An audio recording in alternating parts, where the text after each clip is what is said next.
Hello, welcome again to another episode of SCADA 123. Today we're going to cover a Python interface with wxPython as the GUI graphical to connect to flat files, in this case being CSVs and JSON files, comma separated variables, JavaScript object notation variables.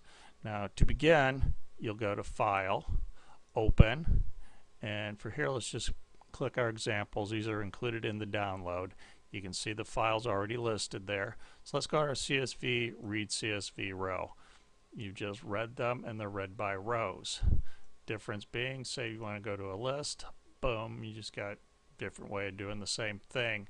This is all in Python.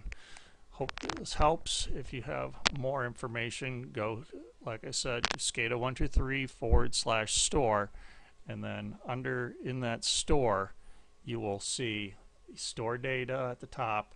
Go to CSV flat files and you'll see the manual and the executable you can download. If you like it and you want more, you can download the Python application to do whatever you wish yourself. Hope this helps. Talk to you later. Bye bye.